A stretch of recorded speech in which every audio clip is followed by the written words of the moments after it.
오늘 우리에게 주시는 하나님의 말씀은 사도행전 8장 9절에서 25절까지의 말씀입니다. 사도행전 8장 9절에서 25절까지의 말씀을 제가 봉독하겠습니다. 그 성에 시몬이라는 사람이 전부터 있어 마술을 행하여 사마리아 백성을 놀라게 하며 자칭 큰 자라 하니 낮은 사람부터 높은 사람까지 다 따르며 이르되 이 사람은 크다 일컫는 하나님의 능력이라 하더라. 오랫동안 그 마술에 놀랐으므로 그들이 따르더니 빌립이 하나님 나라와 및 예수 그리스도의 이름에 관하여 전도함을 그들이 믿고 남녀가 다 세례를 받으니 시몬도 믿고 세례를 받은 후에 전심으로 빌립을 따라다니며 그 나타나는 표적과 큰 능력을 보고 놀라니라. 예루살렘에 있는 사도들이 사마리아도 하나님의 말씀을 받았다 함을 듣고 베드로와 요한을 보내매 그들이 내려가서 그들을 위하여 성령 받기를 기도하니 이는 아직 한 사람에게도 성령 내리신 일이 없고 오직 주 예수의 이름으로 세례만 받을 뿐이더라. 이에 두 사도가 그들에게 안수하며 성령을 받는지라. 시몬이 사도들의 안수로 성령 받는 것을 보고 돈을 들여 이르되 이 권능을 내게도 주어 누구든지 내가 안수하는 사람은 성령을 받게 하여 주소서 하니 베드로가 이르되 네가 하나님의 선물을 돈 주고 살 줄로 생각하였으니 네 은과 네가 함께 망할지어다. 하나님 앞에서 내 마음이 바르지 못하니 이 도에는 내가 관계도 없고 분깃될 것도 없느니라. 그러므로 너의 이 악함을 회개하고 주께 기도하라. 혹 마음에 품은 것을 사하여 주시리라. 내가 보니 너는 악독이 가득하며 불의에 매인바 되었도다. 시몬이 대답하여 이르되 나를 위하여 주께 기도하여 말한 것이 하나도 내게 임하지 않게 하소서 하니라. 두 사도가 주의 말씀을 증언하여 말한 후 예루살렘으로 돌아갈새 사마리아인의 여러 마을에서 복음을 전하니라. 아멘. 이 시간 샤론 찬양대 하나님 앞에 찬양하시겠습니다.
박수로 하나님 앞에 영광 올려드리겠습니다. 감사합니다. 교회 소식 먼저 전하겠습니다. 오늘 예배 자리에 나오신 여러분 모두를 주님의 이름으로 환영합니다. 등록을 원하시는 분들은 안내하시는 분들에게 말씀하시면 도와드리도록 하겠습니다. 다음 주 11시 예배 후에 당회로 모입니다. 당회원들은 기억하시기를 바라고요. 서울 북로의 여전도 연합회가 오늘 월요일 10월 20일 하나 사랑의 교회에서 모이게 됩니다. 향동 전도대는 화요일 오전 10시에 모임을 갖고요. 교회 청소는 삼남 전도회와 9에서 12 여전도회가 섬겨주시겠습니다. 지난주까지 신앙 기초반 모임이 마무리가 되었습니다. 또 신앙 성장반과 기초반 여러분 신청하셔서 함께 은혜 받는 시간 되시기를 바랍니다. 우리 향동교회는 추수감사주일 예배를 11월 2일 11월 첫째 주에 하나님 앞에서 지킵니다. 여러분 기억하셔서 감사에 함께 참여하시기를 바랍니다. 학습 세례 신청이 있습니다. 상반기에 봄에 학습을 받으셨던 분들은 하반기에 세례 신청을 해주시면 되고요. 학습 세례 받기를 원하시는 분들은 또 새롭게 받기를 원하시는 분들은 또 학습 신청을 해주시면 됩니다. 유아 세례나 어린이 세례 대상자가 있습니다. 유아 세례나 어린이 세례는 부모 가운데 한 분이라도 세례를 받으신 분, 그러한 분들이 자녀에게 어렸을 때 세례를 이렇게 줄 수 있습니다. 유아 세례, 어린이 세례 대상이 되시는 분들은 이렇게 신청해 주시기를 바랍니다. 그동안 우리 향동교회에서 사역하셨던 우리 박민규 목사님, 지난주에 우리 이상욱 강도사님과 박민규 강도사님이 목사 안수식을 받으셔서 노회에서 이상욱 목사님이 되셨고 박민규 목사님이 되셨습니다. 우리 박민규 목사님 중등부를 그동안 섬겨주셨는데 오늘까지 사역을 하시고 이제 사임하시게 되고 성남에 있는 교회로 이동을 하시게 됩니다. 여러분 박민규 목사님을 위해서 기도해 주시고 격려해 주시기를 바랍니다. 우리 옆에 분들 보면서 인사하겠습니다. 잘 나오셨습니다. 네. 성도님은 예수님 닮으셨습니다. 이렇게 인사해 주십시오. 네. 제가 노회에 참석하고 또 뭐 이렇게 선교 예배에 참석하면서 노회장 목사님이 이제 예배 참여하는 우리 목사님들에게 인사를 시키더라고요. 옆에 사람 보면서 인사하세요 그러는데 앉아서 인사를 하니까 굉장히 불편하더라고요. 그래서 인사를 이렇게 함부로 막 시키면 안 되겠다 라는 생각이 들었는데 전 짧게 했습니다. 네, 여러분. 오늘 여러분들의 교제와 함께 예배드리는 이 시간에 하나님께서 큰 은혜 주실 줄로 믿습니다. 사도행전 8장 9절에서 25절까지 말씀 우리가 함께 읽었습니다. 이 말씀을 통하여서 함께 은혜 나누기를 원하는데요. 오늘 우리가 읽은 이 본문은 빌립 집사님이 사마리아에서 전도를 했죠. 예수님과 하나님의 나라에 대한 이야기들을 전했습니다. 예루살렘의 핍박을 피해서 사마리아로 가게 되었고 그곳에서 성령님께서 이 빌립 집사님을 통하여서 놀라운 일들을 지금 이루시는 것을 우리는 볼 수 있었습니다. 그리고 오늘 우리가 읽은 이 본문의 내용은 그 사마리아에서 복음이 증거되어질 때 일어났던 일들을 오늘 좀 자세히 기록하는 것을 우리가 볼 수 있는데 이 사마리아 땅에서 일어났던 이 사건이 과거에 예루살렘에서 일어났던 오순절의 다락방 사건과 견주어서 오늘 사마리아 땅에도 성령님의 임재하심의 사건이 기록되고 있는 것을 우리는 볼 수 있습니다. 이 사건을 통하여서 저와 여러분들은 우리에게 성령님이 오신다는 것이 어떤 의미가 있는지, 오늘 성령을 받고 그 능력 가운데 살아가는 성도의 삶이 어떠한 삶인지에 대하여서 깊이 생각해보고 은혜를 나눌 수 있기를 바랍니다. 빌립 집사님이 사마리아 성에서 복음을 전할 때 그 성에 시몬이라는 사람이 있었던 것을 오늘 성경은 우리에게 말해주고 있죠. 이 시몬이라는 사람이 어떤 사람이었느냐, 9절 말씀해 보니까 이렇게 기록이 되어 있죠. 그 성에 시몬이라는 사람이 전부터 있어 마술을 행하여 사마리아 백성을 놀라게 하며 자칭 큰 자라 하니 라고 기록을 하고 있습니다. 이 시몬이라는 사람이 있었는데 이 시몬이라는 사람이 마술을 행했대요. 마술을 행해서 사마리아 백성들을 놀라게 하고 많은 사람들이 이 시몬이라는 사람을 큰 사람으로 여겼다라고 기록을 하고 있습니다. 여러분, 오늘 우리가 읽은 이 본문에 시몬이라는 사람이 마술을 행했으니까 마술사였는가 보다라고 생각이 들지요. 근데 우리가 가지고 있는 마술사에 대한 생각은 어떤 생각입니까? 뭐 공연을 하는 사람, 그렇죠? 다른 사람 앞에서 어떤 기술을 가지고 뭔가 보여주고 남들이 알지 못하는 어떤 기술로 속이기도 하고 어떤 재능을 보여주는 사람으로 우리가 생각할 수 있을지 모르겠습니다. 그런데 오늘 본문에 나와 있는 이 시몬이라고 하는 사람은 그런 어떤 마술사가 아닙니다. 이 시몬이라는 사람이 행했던 일에 대해서 성경이 말하고 있는 이 본문의 내용을 보면요, 마구스라는 내용이 나와요. 마구스. 그 마구스라는 내용이 나오는데 이 마교라는 표현이 나오는데 이 마교를 했다는 거예요. 마교인데 이 마교를 하는 사람이 누구냐면 마고스가 해요. 마고스가. 근데 이 마고스라는 단어는 여러분들이 한 번쯤은 들었을 수도 있어요. 어디서 들었냐면 마태복음에 보면 예수님이 태어나셨을 때 예수님에게 경배왔던 동방의 박사들이 등장을 해요. 거기서는 이 마고스를 박사들로 해석을 했어요. 번역을 했어요.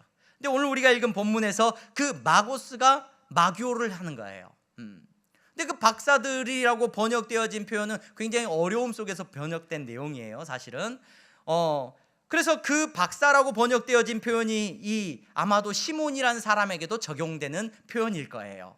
근데 이 시몬이라는 사람이 그러니까 뭘 했던 사람이냐? 그는 지식이 있었던 사람 같아요. 그 당시에 지금으로부터 2000년 전이면 여러분 아주 오래전 이야기입니다.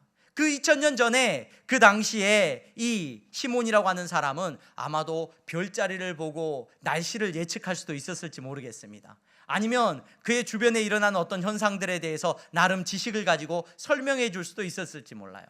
어떤 신비적인 점수를 행한다거나 또는 어떤 신비적인 능력도 있었을지 모르겠습니다. 근데 어쩌든지 간에 그 사람을 바라보고 많은 사람들이 야, 대단한 사람이다, 능력 있는 사람이다, 이렇게 여겼던 것 같아요.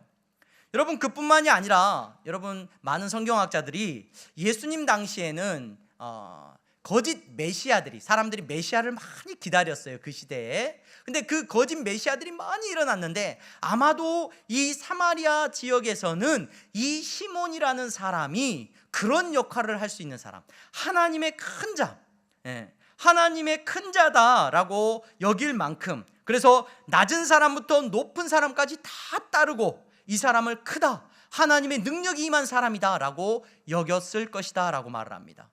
그러한 어떤 위치에 있는 사람이 이 시몬이라는 사람이라는 거예요. 그런데 여러분, 빌립 집사님이 그 사마리아 땅에 와서 하나님의 나라에 대한 이야기를 했습니다. 그리고 예수님의 이름의 능력에 대해서 이야기를 했어요. 빌립 집사님이 전하고 있는 이 메시지를 사마리아 사람들이 듣고 빌립 집사님을 통하여서 성령님께서 많은 표적도 나타내시죠. 그 표적들을 보고 놀라게 됩니다. 그리고 그 표적들과 함께 이제 그들도 예수님을 믿게 되고 세례를 받게 되는데, 이 시몬이라는 사람이 어떤 행동을 하게 되느냐? 여러분, 이 시몬이라는 사람이 어떻게 행동합니까?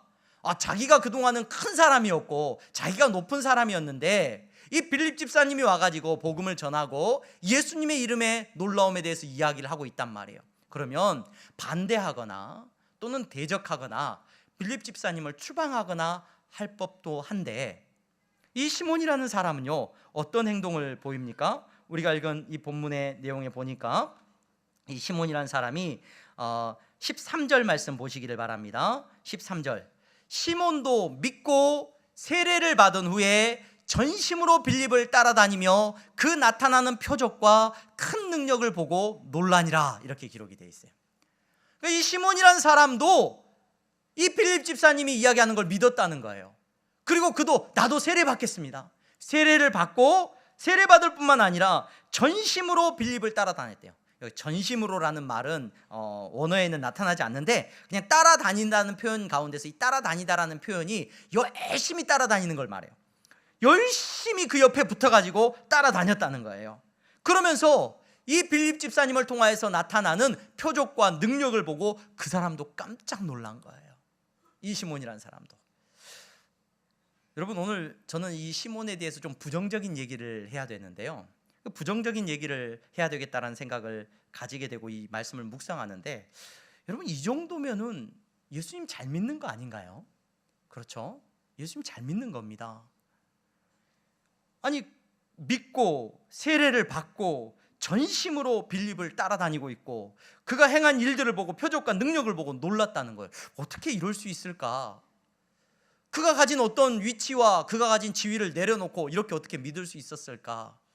빌립에 대해서 먼저 드는 생각은 매우 긍정적인 생각이에요. 이 시몬이란 사람에 대해서. 이 시몬은 자기가 다른 사람에게 대단한 사람이다, 막 칭송을 받고 큰 사람이다, 영광을 받고 있지만 자기 자신에 대해서 잘 알고 있었던 사람 같아요. 자기의 능력도 잘 알아요. 아무것도 아니다는 걸 이 사람은 알고 있었던 것 같아요. 다른 사람들은 놀라지만 사실은 알고 나면 아무것도 아닌 어떤 그런 얄팍한 지식이나 기술을 가지고 다른 사람들 앞에 조금 크다 칭함을 받고 있었던 사람이 자신이라는 것을 자기 스스로에 대해서 잘 알고 있었던 사람이 아닌가라는 생각이 듭니다.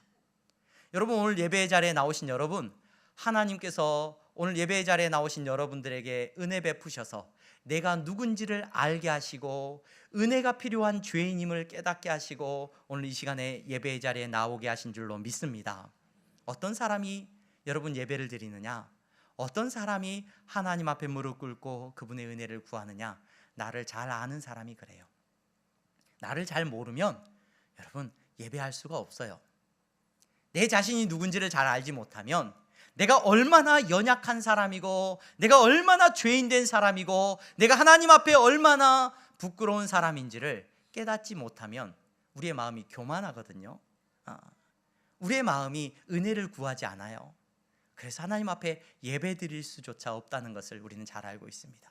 오늘 예배의 자리에 나오신 여러분들, 여러분들의 심령 가운데 하나님이 한없는 은혜를 베풀어 주시고 여러분 스스로를 깨달아 아는 지혜가 있기를 주님의 이름으로 축원합니다.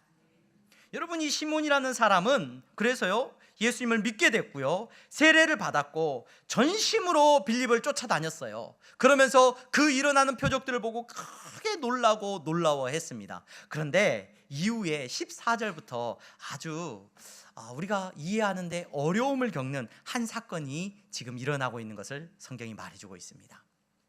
빌립 집사님을 통해서 사마리아에 예수님의 복음이 전해졌다는 소식이 예루살렘 교회에 전해진 거예요. 그리고 예루살렘에 있었던 사도들도 이 소식을 들었고 이 소식을 듣고는 베드로와 요한이 그 사마리아 땅으로 내려갑니다. 그들이 내려가서 그 사람들을 만났는데 그 사람들을 만나면서 그들을 위하여 15절 말씀해 보니까 성령 받기를 기도했다라고 말을 해요. 그리고 16절에 보면 이는 아직 한 사람에게도 성령 내리신 일이 없고 오직 주 예수의 이름으로 세례만 받을 뿐이더라 라고 기록이 되고 있어요. 이게 굉장히 조금은 이상하고 낯선 것은 우리가 장로교회 안에 우리는 칼빈주의 신학이라고 하는 조금은 보수적인 신학 안에서 신앙생활을 하게 되는데 우리가 장로교회 성도들이 가지고 있는 성경을 바라보는, 성경을 이해하는 아주 중요한 주제 중에 하나가 뭐냐면 성령님이 언제 임하시는가에 대한 문제에 있어서 성령님은 우리가 믿기 시작할 때, 우리가 예수님을 나의 구주로 믿는다 고백하는 이 일이 내 힘으로 되는 것이 아니라 그 모든 일이 성령님의 사역이다라고 우리가 고백을 해요. 성령님께서 우리를 이끌지 않으시면 우리는 믿음을 고백할 수 없는 사람이다 라고 고백하는 것이 우리의 신앙이에요. 성령님은 어디에 가장 관심이 많으시느냐? 성령님은 어떤 능력이 나타나고 어떤 표적이 나기 위해서가 아니라 성령님이 하시는 가장 중요한 일이 뭐냐? 나를 변화시키는 일이에요. 내 심령 가운데 오셔서 나를 변화시키시고 내가 예수님을 나의 구주로 고백하고 믿게 하시는 그 일을 누가 하시느냐? 성령님이 하신다라고 우리는 믿어요. 그런데 오늘 교회 가운데서 특별히 오순절 성령 강림 사건을 굉장히 중요하게 보는 교회들이 있어요. 그리고 오늘 우리가 읽은 이 본문의 사건을 굉장히 의미 있는 사건으로 해석을 해요. 그래서 어떻게 말을 하느냐? 야, 예수님을 믿고 그거는 그냥 믿고 구원받고 천국 갈 수 있을지 모르지만 그 다음에 우리에게 필요한 게 있는데 그게 뭐냐면 성령 세례를 받는 거야. 성령 세례를 받으면 우리에게 막 능력이 나타나고 방언도 하고 표적도 나타나고 이런 일들이 일어나는 거야. 오늘 본문을 봐. 오늘 본문이 바로 그 중요한 증거가 되는 본문이야 라고 이야기하는 교회들이 있습니다. 그런 교회들이 대부분 이제 오순절 성령 강림 사건을 중요하게 여기는 순복음, 우리 한국 교회 순복음 교회 교회에 많은 속한 교회들이 이렇게 본문을 이제 이해를 하죠. 여러분, 저와 여러분들이 오늘 이 본문을 그렇게 이해할 필요는 없습니다. 여러분, 오늘 이 본문은 매우 특별한 상황 가운데서 일어난 한 사건이고요. 특별히 베드로와 요한을 통해서 성령님이 그들에게 임하신 사건을 묘사하고 있는 이유는 의도가 있어요. 누가 사도가 의도를 가지고 기록을 한 거예요. 그 첫 번째 의도는 뭐냐면 예루살렘에서 일어났던 그 사건의 연장선이라는 거예요. 그러니까 예루살렘의 이스라엘 백성들, 유대인들에게 임하셨던 성령이 지금 사마리아 이방인들에게도 똑같이 임하고 있다는 것을 보여주기 위하여서 베드로와 요한을 통하여서 성령님께서 그들에게 임하고 있음을 강조하고 있어요. 그리고 또 더 나아가서 오늘 이 사건은 무엇을 말하냐면 그들이 예수님을 믿습니다라고 고백은 했지만 성령님께서 그들을 충만하게 역사하시고 주장하시지는 않았다는 걸 말해요. 그것은 어떤 능력이 나타나는 것에 포커스를 맞추는 것이 아니라, 여러분, 이 사건을 통해서 우리가 주목하게 되는 것은 뭐냐면, 예수님의 제자들이 사마리아 땅에서 복음을 증거했습니다. 사마리아 사람들이 예수님을 믿었습니다. 그들도 예수 믿고 이제 구원받게 되는 겁니다. 예수 믿고 구원받았으니 그걸로 끝난 겁니까? 그걸로 끝날 수가 없다는 거예요. 그걸 지금 오늘 강조하고 있는 거예요, 누가 사도는. 이게 무슨 말이에요? 그들도 예수 믿고 구원받았으니 이제 그들도 누가 쓰기 시작한다는 거예요. 성령님께서 그들을 주장하여 주셔서 그들도 증인이 돼야 되는 거예요. 사마리아 사람들도 나아가서 예수 그리스도의 증인의 삶을 살아가는 사람이 되어야 한다는 것을 오늘 이 사건을 통해서 우리에게 보여주고 있는 거예요.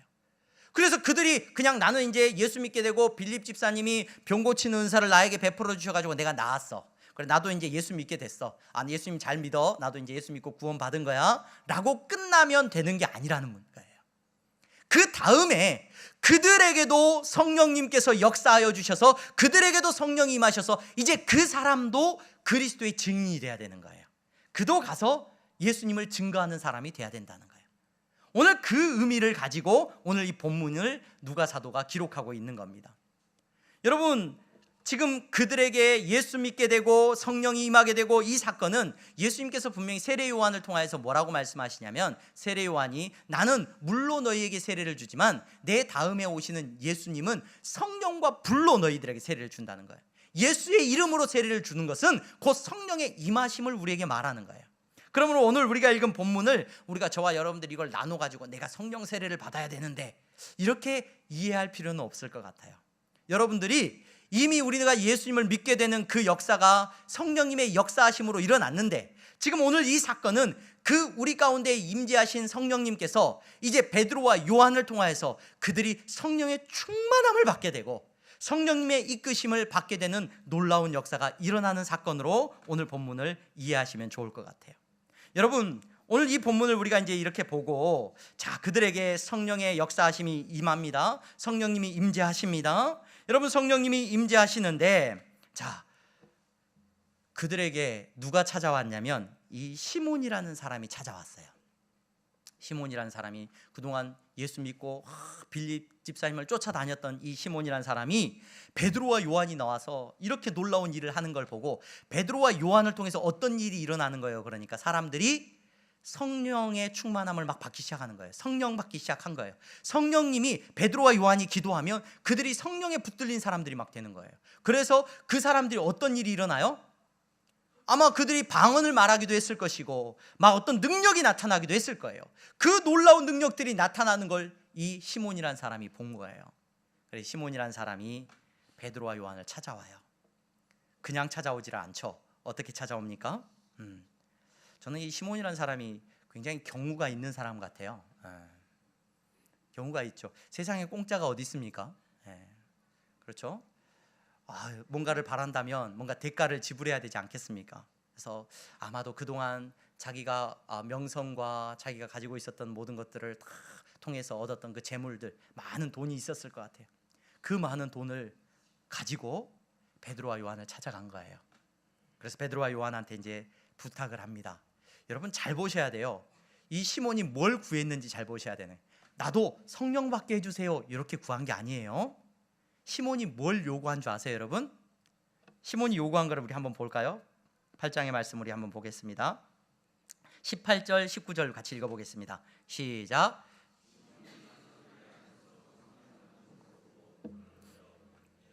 이 권능을 내게도 주어 누구든지 내가 안수하는 사람은 성령을 받게 하여 주소서 하니, 이렇게 기도를 해요. 그러니까 이게 시몬이 바라는 게 뭔지 알겠어요, 여러분?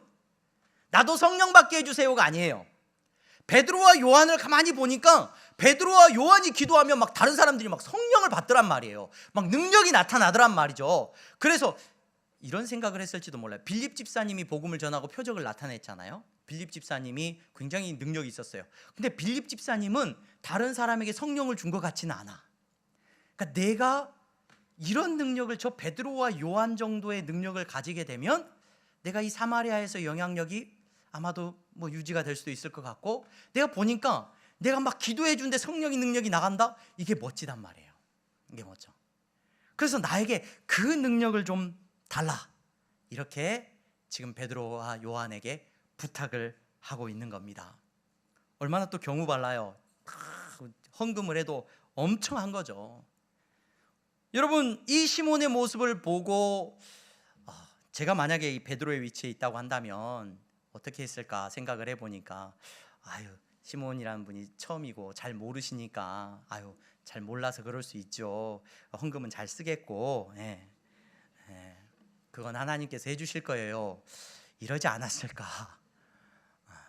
근데 여러분, 이 상황 속에서 이 베드로가요, 매우 경노합니다. 경노해요. 달래고 좋게 말해도 될 것 같은데, 베드로가 20절 말씀해 보니까 베드로가 이르되 내가 하나님의 선물을 돈 주고 살 줄로 생각하였으니 내 은과 네가 함께 망할지어다 그래요. 네 가지고 온 돈하고 너하고 같이 망할 거야, 이렇게 말을 합니다. 왜 이렇게 심하게 말을 했을까요? 베드로는 왜 이렇게 강하게 말을 한 겁니까? 여러분, 오늘 이 사건을 우리가 바라보면서 베드로가 이렇게 강하게 말하고 있는 이유를 주의 깊게 보셔야 됩니다. 도대체 이 시몬이라는 사람이 왜 문제가 있느냐?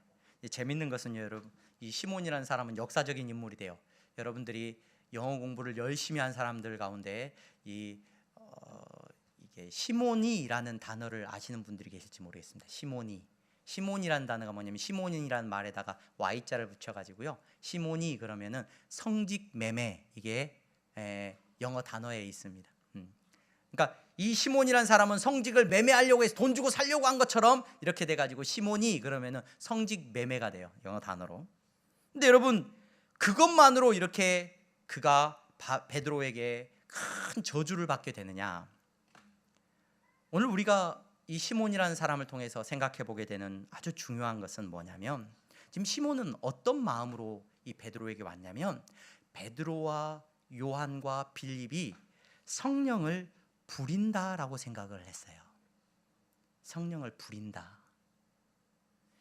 여러분, 이 빌립 집사님과 사도들의 모습을 보면서 그들이 성령을 이용한다라고 생각을 한 거예요. 나도 저 사람들이 사용하는 그 성령을 이용하고 싶은 거예요. 나도. 많은 성도님들이 신앙생활하면서 그렇게 생각합니다. 교회 오니까 막 성령 충만해야 된다, 성령님이 나에게 임재하시면 막 성령님이 내 안에 계신다, 이런 얘기를 해요. 성령의 능력이 나한테 있으면 좋겠다, 성령의 능력에 대해서 이야기하면서도 기도하면 막 낫고, 막 내가 기도할 때 막 성령님으로 막 충만해가지고 방언도 하고 막 신비한 일도 하고 뭐 예언도 하고 병 고침 은사도 나타난다. 성령님을, 내 안에 성령님이 계신, 믿음 좋은 사람이죠. 믿음이 좋아서 성령님이 내 안에 계시니까 내가 막 성령님을 이렇게 사용한다. 시몬이라는 사람은 돈이 많은 사람이었어요. 여러분, 돈이 많으면 그 돈을 가지고 이용할 수 있죠. 돈을 가지고 사람을 부릴 수도 있습니다. 돈을 가지고 물건을 살 수도 있고, 내가 뭐 아프면 뭐 치료를 받을 수도 있고, 먹고 싶은 걸 살 수도 있어요. 돈을 사람들이 사용합니다. 마치 그런 것처럼 내가 가지고 있는 이 돈을 줄 테니까 대신 당신들이 가지고 있는 성령님을 나한테 좀 주라는 거예요. 내가 그 성령님을 쓸 수 있게 나 좀 쓰자는 거예요. 여러분, 계속해서 사도행전을 설교하면서 제가 여러분들에게 말씀을 드립니다. 사도행전의 주인공이 누구예요? 성령 하나님이에요. 누가 일하시는 거예요? 성령님이 일하시는 거예요. 여러분, 베드로와 요한이 성령 하나님을 사용하는 거예요? 성령님께서 베드로와 요한을 쓰시는 거예요? 성령님께서 베드로와 요한을 쓰시는 거예요. 여러분, 성령님은 수단이 아니에요. 성령님은 여러분 주체이십니다. 사도행전의 주인공은 성령님이십니다. 성령의 능력은, 성령의 충만함은 성령님께서 우리를 사용하시는 거예요. 내가 성령님을 사용하는 게 아니라는 말입니다. 성령님이 나의 노예가 아니에요. 많은 사람들이 그렇게 착각을 합니다. 교회 나와서 신앙생활하면서 그 옛날 이야기에 요술램프에 요정이 들어있어요. 그래서 요술램프를 문지르면 요정이 나타나가지고 소원을 들어줘. 교회 나와가지고 내가 싼 값에 요술램프 하나 얻었으면 좋겠어요. 믿음이 좋은 사람, 그러면은 그런 능력이 있는 사람을, 믿음이 좋은 사람을 내가 마음대로 부릴 수 있는 노예 하나를 얻기를 원해요. 그래서 그걸 위해서 헌금도 하고 헌신도 하고 봉사도 합니다. 그러니까 내 마음대로 안 되잖아요. 그러면 다른 영험한 데가 어디 있는가 또 찾아서 헤맵니다.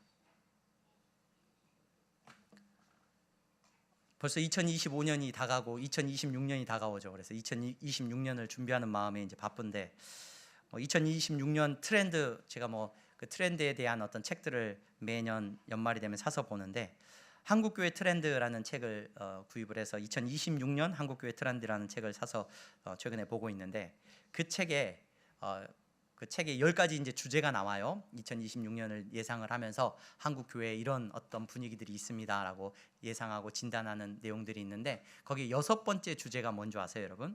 6번째 주제가 무속에 빠진 그리스도인. 이게 6번째 주제예요. 무속에 빠진 그리스도인. 우리 한국에 목사님들이 몇 명 정도 있는 것 같으세요, 여러분? 목사님들의 숫자가 대략적으로 10만 명 정도 있습니다. 목사님들이 10만 명, 많죠. 목사님들이 10만 명 정도 계시는데 무속인이 몇 명인 것 같으세요, 여러분?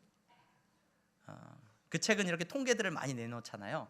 무속인의 숫자가 대략 100만 명을 웃돌 것으로 예상이 됩니다. 무속인의 숫자가 100만 명이 넘습니다.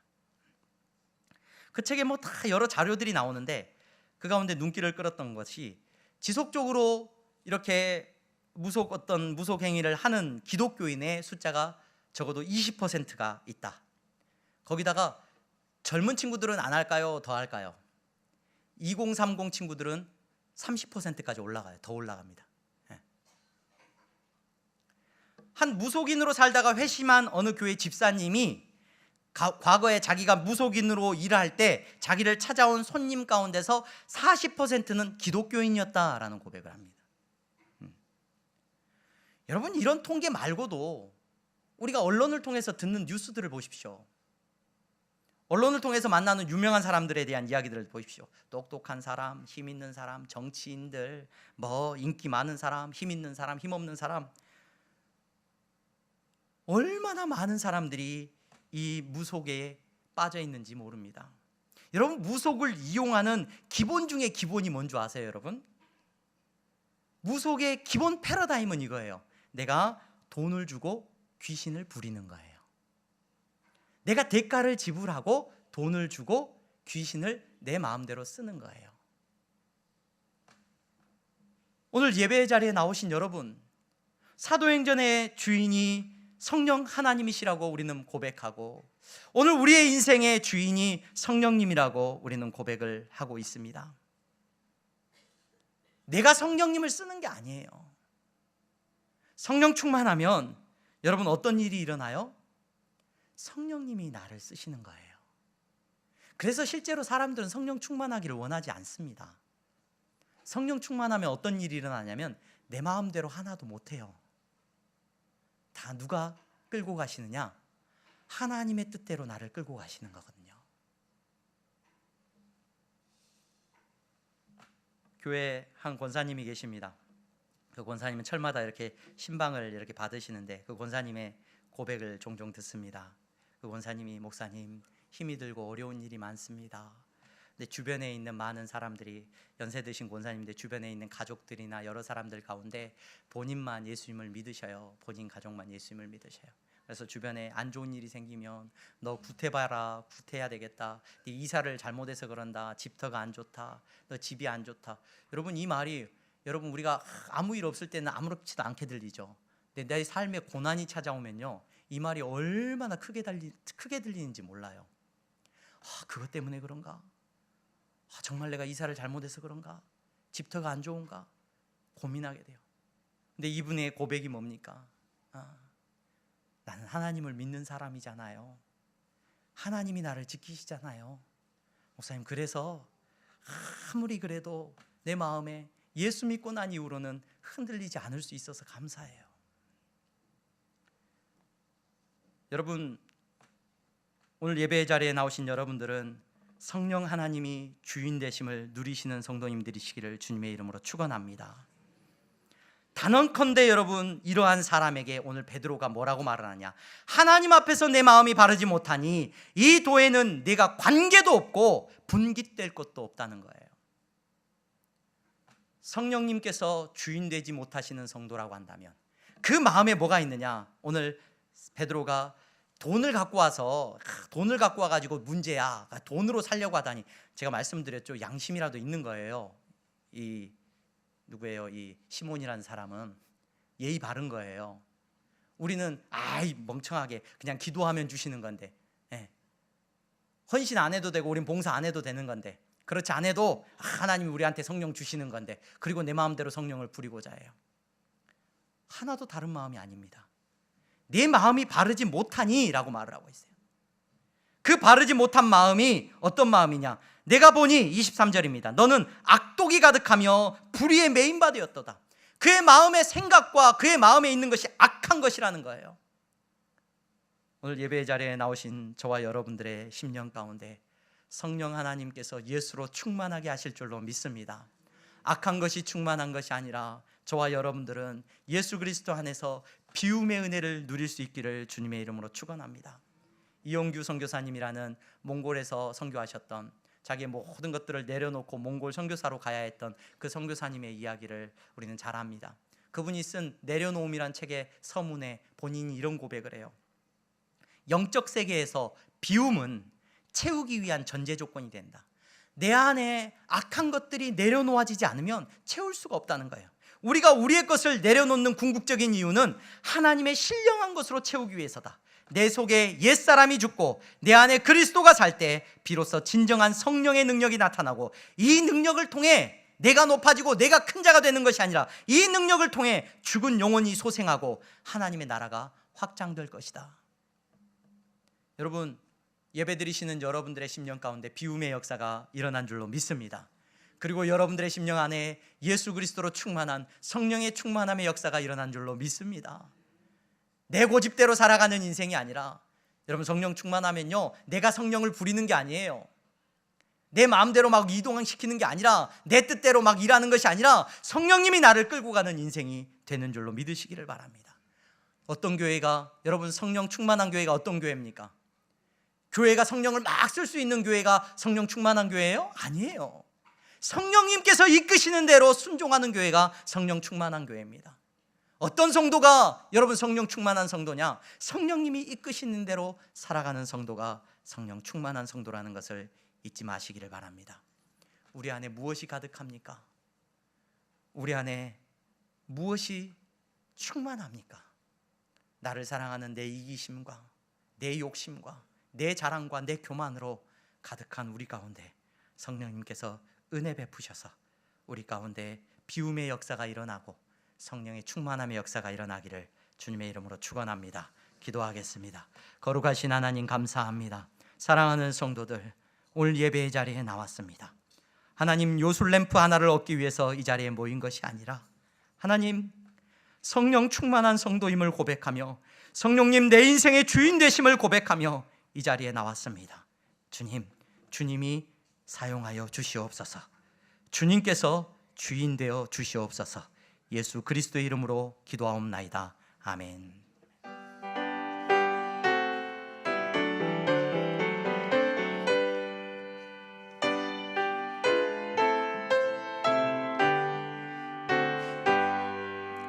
나의 생명 드리니 주여 받아주셔서 세상 살아갈 동안 찬송하게 하소서. 나의 보화 드리니 주여 받아주셔서 하늘나라 위하여 주 뜻대로 쓰소서.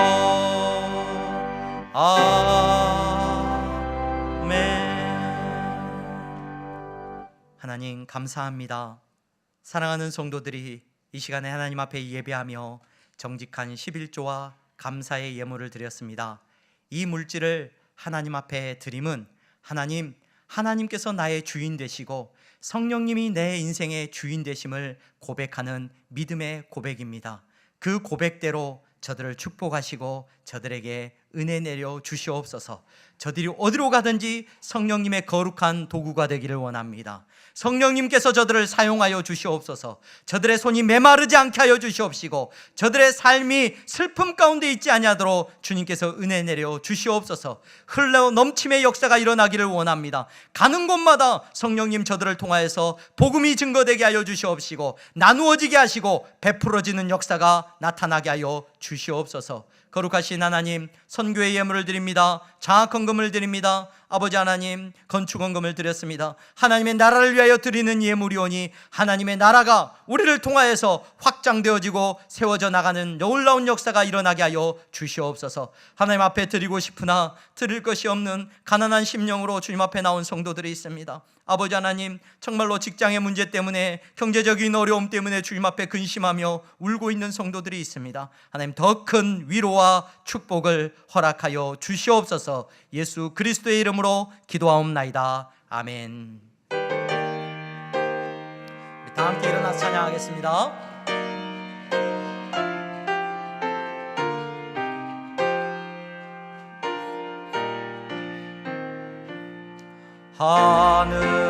하늘에 계신 아버지 이름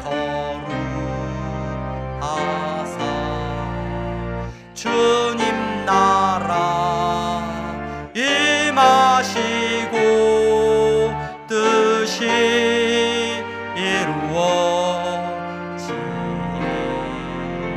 이루어지이다. 일용할 양식 주시고 우리들의 큰 죄 다 용서하옵시고 또 시험에 들게 마시고 악에서 구원하소서. 대개 주의 나라 주의 권세 주의 영광 영원히